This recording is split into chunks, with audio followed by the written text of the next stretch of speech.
After studying the module, you will be able to understand the unit root stochastic process in detail. Also, other processes like ARIMA, which generate time series, the phenomena of spurious regression.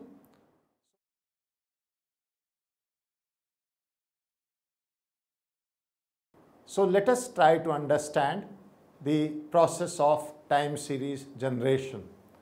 We begin with unit root stochastic process. Let us assume a simple model denoted as yt is equal to beta yt minus 1 plus mu t. Let us define it as our first equation. The mentioned model is the first order autoregressive model, that is with a lag of one time period. If in this case beta is equal to 1, then the problem of unit root arises in the model, leading to non-stationarity of the series. Therefore, a unit root process is so called because the value of the estimator of the first order autoregressive model becomes equal to 1. If, however, modulus beta is less than or equal to 1, that is, if the absolute value of beta is less than 1, then the time series yt is stationary.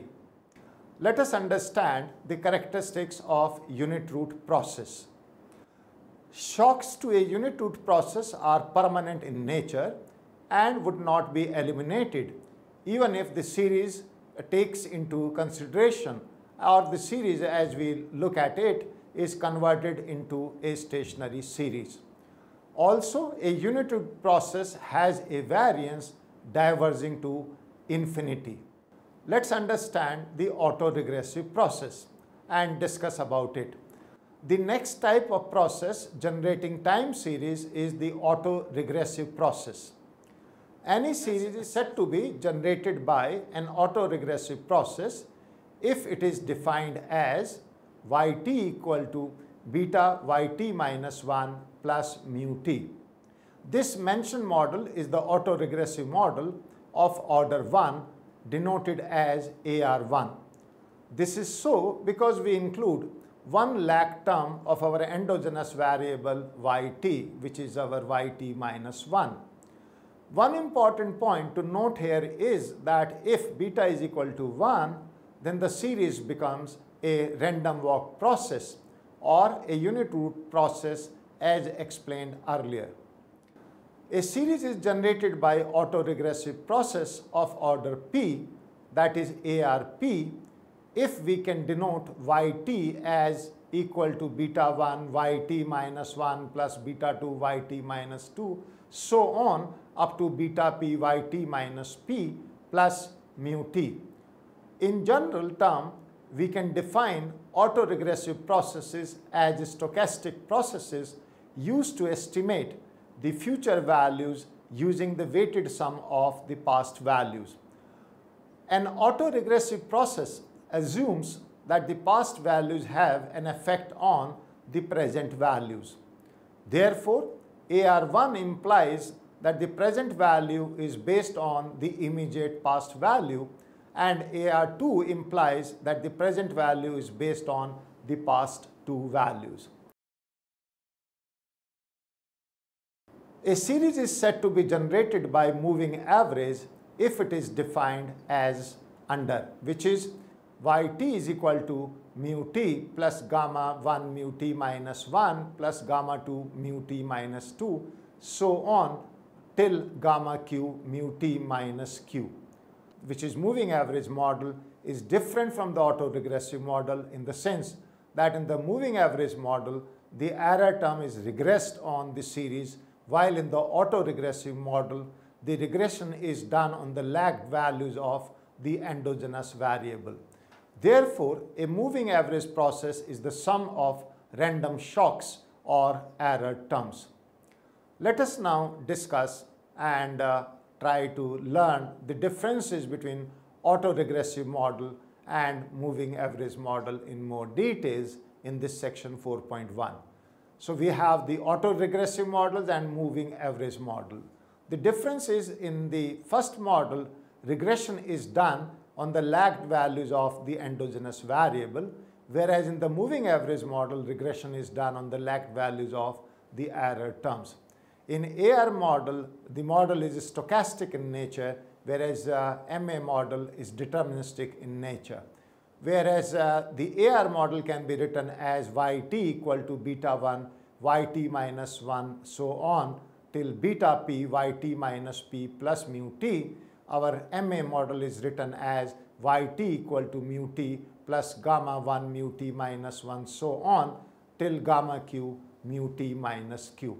So I hope you can look at the differences in these two models and appreciate these differences. Let's look at the extension of AR model known as the ARMA model or auto-regressive moving average model in this section 5. A series is said to be generated by the process of auto-regressive moving average process, which means a combination of both, if it is defined as follows, which is that yt is equal to beta 1, yt minus 1 plus beta 2, yt minus 2, so on till beta p, yt minus p plus mu t plus gamma 1 mu t minus 1 plus gamma 2 mu t minus 2, so on up to gamma q mu t minus q. So I am sure you can see we have the both combination of auto-regressive model of order p, which is ARP, and moving average model of order q, MAQ.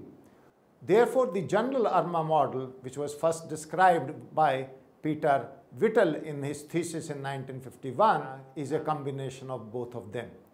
He used mathematical analysis like Laurent series and Fourier analysis with some statistical inference to explain ARMA models. It was further popularized by George E.P. Box and Jenkins in their book in 1971, also introducing a method named after them known as Box-Jenkins method for choosing and estimating the ARMA models. So the process of auto-regressive moving average model can be summarized as ARP, which is, as we defined earlier, is yt equal to beta 1 yt minus 1, so on till beta p yt minus p plus mu t. We have MAQ, which is yt equal to mu t plus gamma 1 mu t minus 1 plus gamma 2 mu t minus 2, so on till gamma q mu t minus q. And we have also defined now ARMA PQ, which is nothing but a combination of these two and is written as yt equal to beta 1 yt minus 1 plus beta 2 yt minus 2, so on till beta p yt minus p plus mu t plus gamma 1 mu t minus 1, so on till gamma q mu t minus q. Let's now try to understand and learn about the extension of this ARMA model known as ARIMA model, which is in our section 6. And the full form of this ARIMA is auto-regressive integrated moving average. So we have introduced the word integrated. Let us try to see what is this integration.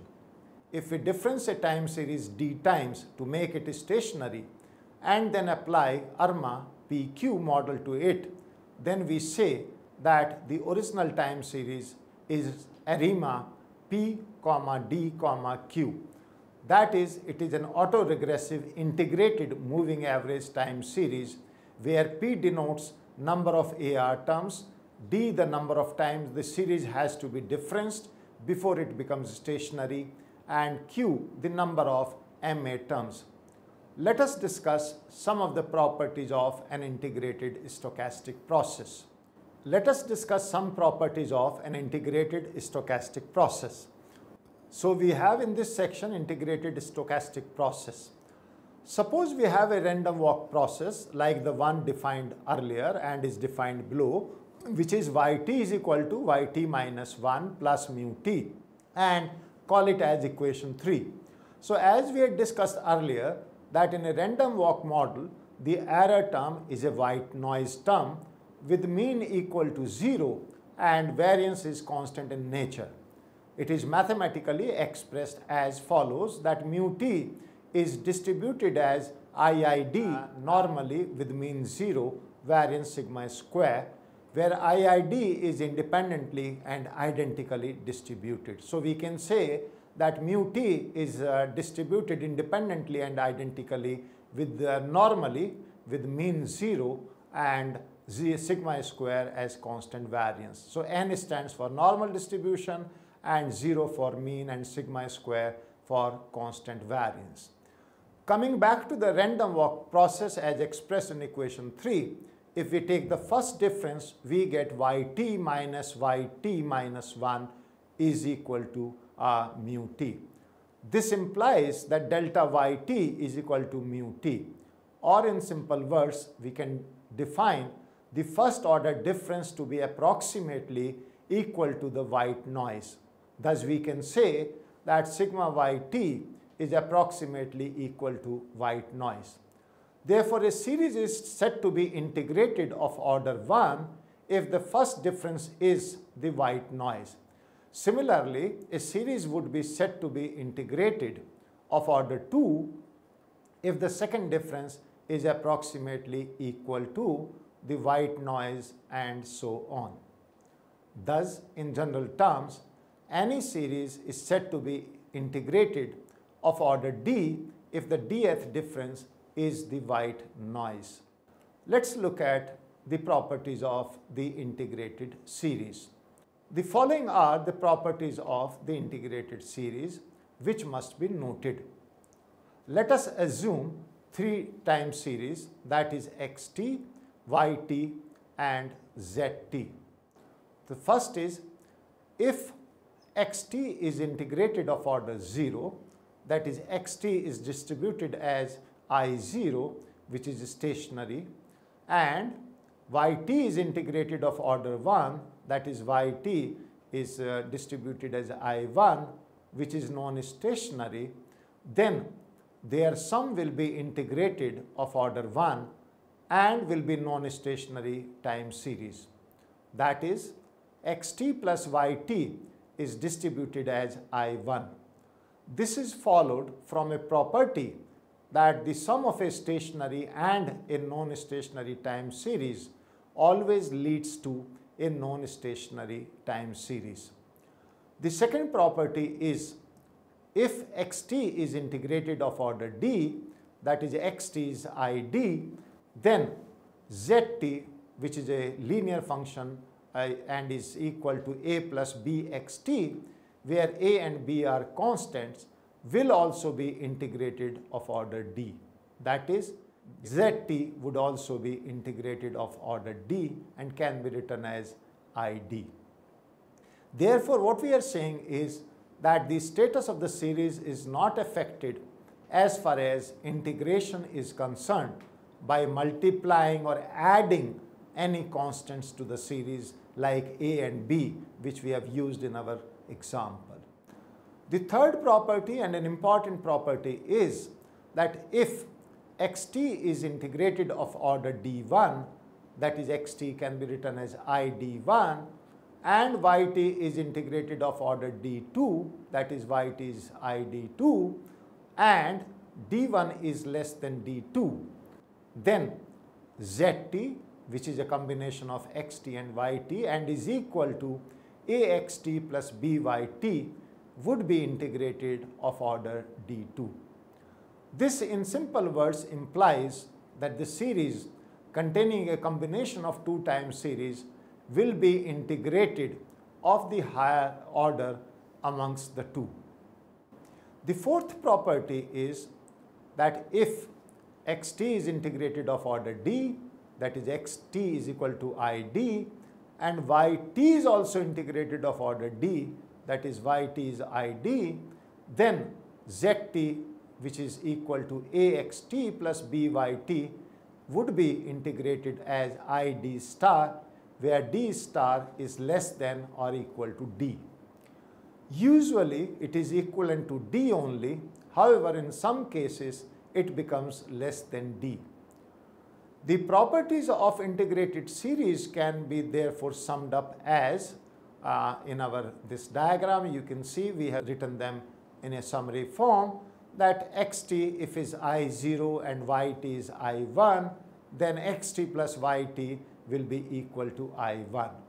xt is equal to id, then zt equal to a plus bxt will also be equal to id. Similarly, if xt is equal to id1 and yt is equal to id2 and d1 is less than d2, then zt, which is axt plus byt, will be integrated to id2.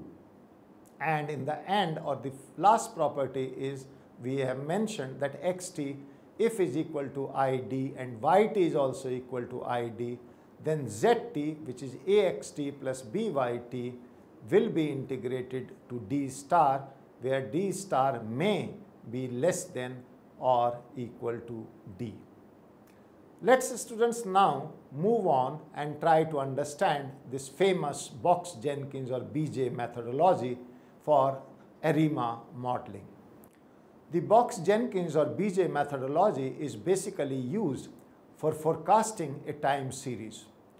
It is based on the assumption that the time series under study is stationary or can be made stationary by differencing it one or more times. In order to determine the appropriate model, the BJ methodology follows a 4-step procedure. The first step is the identification, which means determine the appropriate values of P, D, and Q. The main tools in this search are the correlogram and partial correlogram. The second step is the estimation. Once we identify the model, the next step is to estimate the parameters of the chosen model.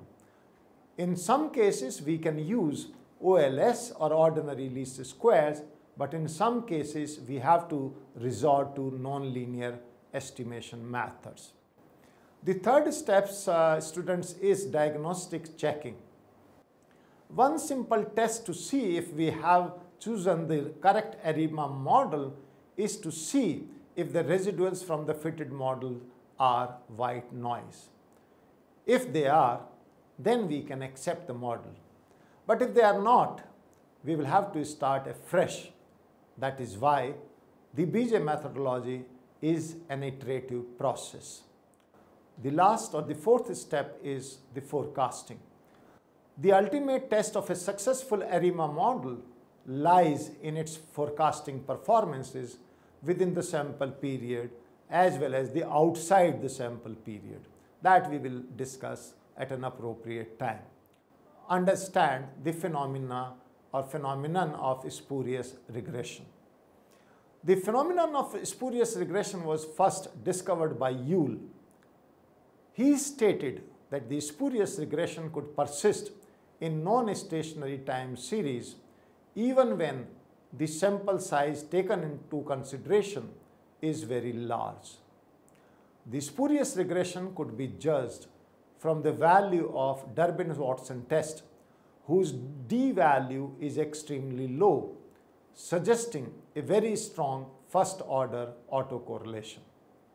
So we can show it here with the help of a simple diagram where we are saying if D value is low, strong first-order autocorrelation is an indication which could hint at spurious regression results. The second method of judging the spurious regression was suggested by Granger and Newbold. They applied a rule of thumb that if R square is greater than D, then the estimated regression is a spurious regression.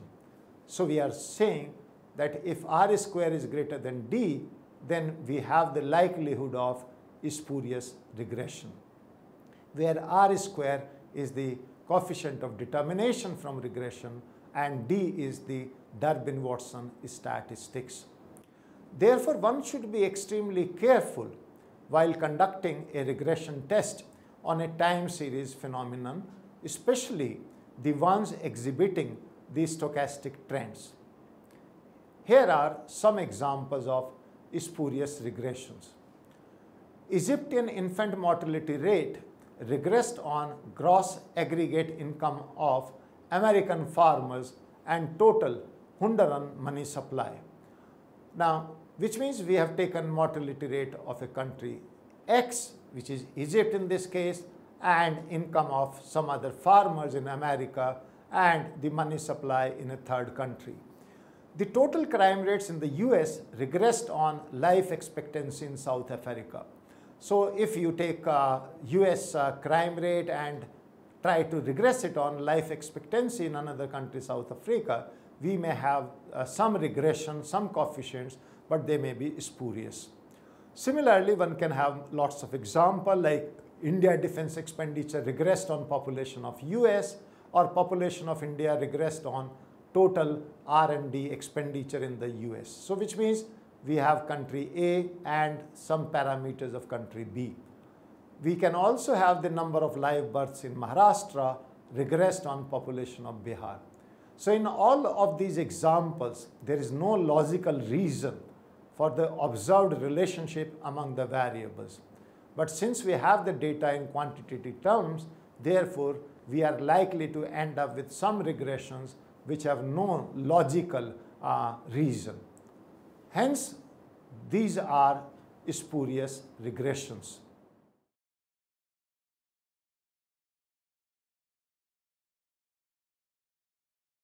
We have learned in this module about the unit root stochastic process, which has been denoted as yt equal to beta yt minus 1 plus mu t.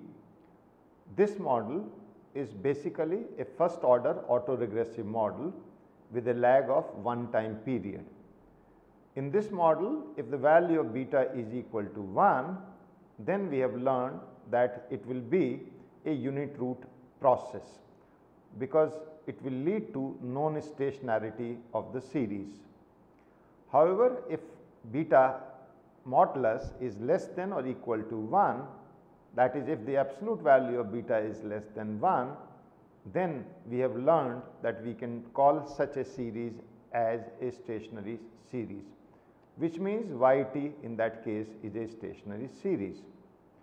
We have also learned about the characteristics of the unit root process, where we have said a unit root process has a variance which may diverge to infinity.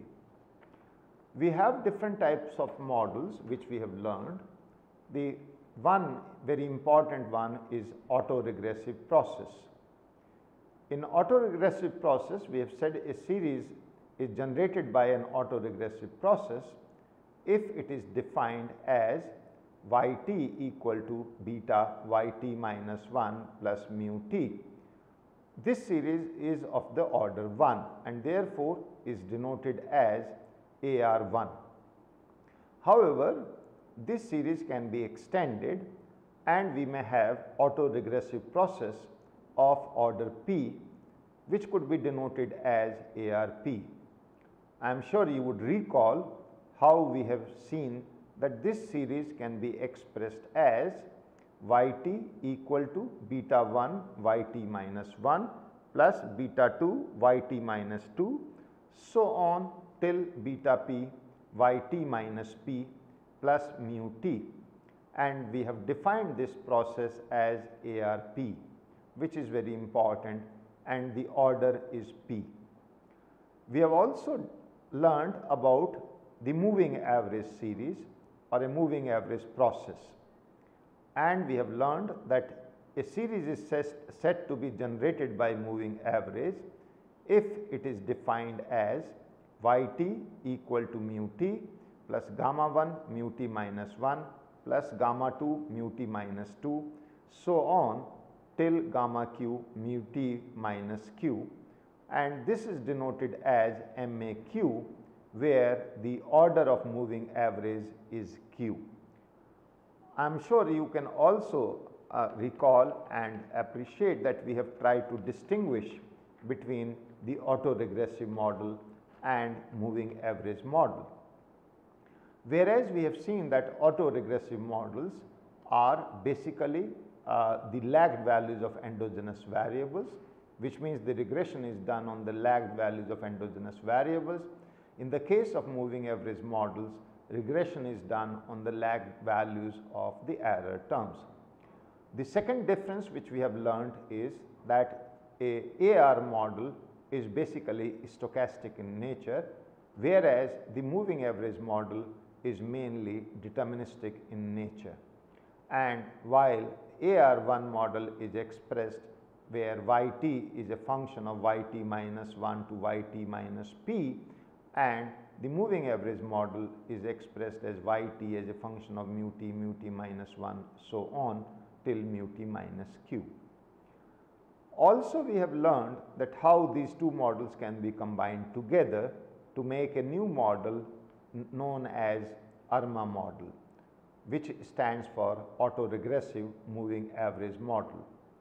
In this model, we have defined yt equal to beta 1 yt minus 1 plus beta 2 yt minus 2 till beta p yt minus p plus mu t plus gamma 1 mu t minus 1, so on till gamma q mu t minus q. I am sure you know we have also tried to explain this, and we have said in this the order of autoregression is p and the order of moving average is q. That is why we call it of the order pq. We have also learned that how the ARMA model was first described by Peter Whittle in his thesis, and later on it was further popularized by Box and Jenkins in 1971, and that is why by and large this model is named after them and is known as Box-Jenkins method for choosing and estimating the ARMA models. The models can be summarized, and we have summarized them in our slides earlier. Let's also try to recall how we have learned about an extension of this ARMA model in the form of ARIMA model. ARIMA stands for autoregressive integrated moving average. Whereas ARMA had two orders p and q, in our ARIMA model we also have a third dimension which is d, and this stands for the degree of integration. So, p stands for AR terms, d stands for the number of times the series has been differenced or the degree of integration or differentiation, and q is the number of MA terms. So, our integrated process also we have learned, where we have said that yt is equal to yt minus 1 plus mu t, and this mu t we have said is basically identically and independently distributed, or IID, with the normal distribution having mean equal to 0 and variance is equal to sigma square, which means it is constant. Now, if you look at the random walk process, we have also explained that how random walk process can be expressed in the form of yt minus 1 equal to mu t, which is nothing but the first difference of the earlier equation. And this therefore implies that delta yt is equal to mu t. This is what we have learned. And therefore, we can say that we have learned that how this delta yt is basically a white noise, because mu t is white noise, therefore, delta yt is also white noise. Similarly, we can have a integration of order 2, because this was integration of order 1, if we have the second difference which is approximately equal to white noise and so on, and it can be expressed as delta square yt. We have some certain properties which we have learned of these integrated series. Let me quickly repeat some of these important properties which we have learned. We have learned that if xt is integrated of order 0, that is xt is I0, which is stationary, and yt is integrated of order 1, that is yt is I1, which is known as stationary, then their sum will be integrated of order 1. Their sum will be integrated of order 1 and will be in non-stationary time series. I am sure you can recollect, we said it can be written as xt plus yt is of the order I1. Another important property we have learned, which could also be defined as the second property, is that if xt is integrated of order d, that is xt is id, then zt, which is a linear function of xt written as a plus b xt, will also be integrated of the order d. So, zt will also be integrated id. Similarly, we have learned if xt is id1 and yt is id2 and d1 is less than d2, then any combination of xt and yt, let us say zt, will be of the order d2. So, zt can be written as axt plus byt of the order d2. And let me remind you again that we have assumed that d1 is less than d2 or d2 is greater than d1. Another important property which we have learnt is that if xt is integrated of order d, that is xt is id and yt is also id, then zt, which could be axt plus byt, will be integrated of order d star, where d star has to be less than or equal to d. So, usually it is equivalent to d only, however, in some cases it becomes less than d. Another important thing which we have learnt so far is about the phenomena of spurious regression, where we have seen that how we may have spurious regression, and what we have said is if d value is low, then we may have strong first order autocorrelation and it could lead to spurious regression results. The another method which we have learnt of judging the spurious regression was suggested by Granger and Newbold, where we have learnt about a rule of thumb which says that if r square is greater than d, then the estimated regression is a spurious regression. So, I hope you can recall all these things which we have learned in this module. Thank you very much.